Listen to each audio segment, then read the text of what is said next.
India versus Hong Kong, a very crucial game for us and obviously हम अगर देखें तो हमारे लिए तो फाइनल ही है भाई साहब, क्योंकि नेक्स्ट स्टेज में अगर जाना है तो हमें ये जीतना पड़ेगा।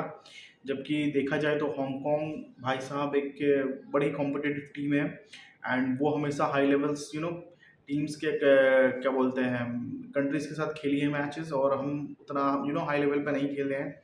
तो या बहुत ज़्यादा एक रहेगा हमारे लिए तो यही फाइनल है भाई साहब।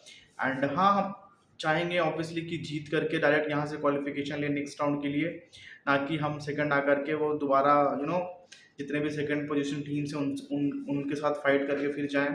तो या उन पे उसमें भी अगर हम आएंगे, अगर ड्रॉ भी किए तो कोई बात नहीं है, हम क्वालिफाई वैसे भी कर रहे हैं, क्योंकि बाकी जितनी भी टीम है जो सेकंड पोजीशंस में है उनका स्थिति उतना अच्छा नहीं है and they have to win, but हमारा जो पॉइंट है वो उन लोगों से ज़्यादा है।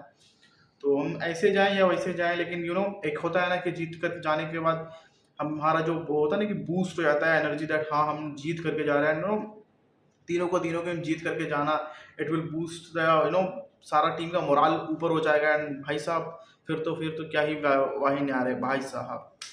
एंड मैचेस की बात करें तो भाई साहब इंडिया पिछले 2 गेम्स में ऑब्वियसली आपने देखा होगा कि फर्स्ट वाले में तो हमारा ना इंटेंट दिखा, ना फिनिश था, ना डिफेंस था, बस जैसे जैसे जीत गए। सेकंड गेम में हमारा दिखा इंटेंट बट हमारा फिनिश नहीं हो पा रहा था। ऑब्वियसली जो जो होता है ना कि एंड में बस हम थोड़ा गड़बड़ा जाते हैं। तो कहते हैं ना कि जब अगर अंत भला तो सब भला, तो वही सेम सिनेरियो होता है इंडियन टीम के साथ।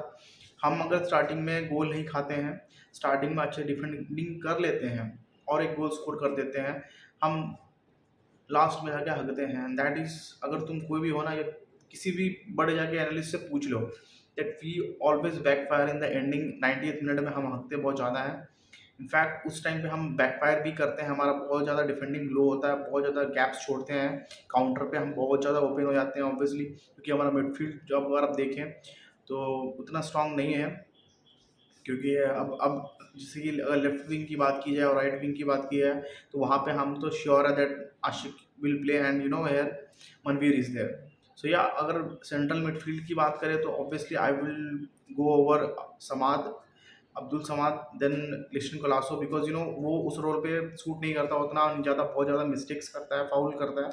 सो I will prefer Samad over Liston Colaco, sorry for that. And yes, शायद मुझे लगता है ऑब्वियसली हम 2-0 से ये गेम जीत रहे हैं। अगर लास्ट में हम अगर एक गोल खा भी ले तो कोई प्रॉब्लम नहीं है, लेकिन 2-1 से हम जीत रहे हैं मैच।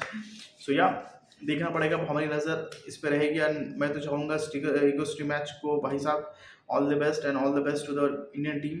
एंड दिल से भाई साहब मैं चाहता हूँ कि इंडिया जीते। ऑब्वियसली हर इंडियन अभी भाई साहब चाहेगा कि मैच जीते। सो या ऑल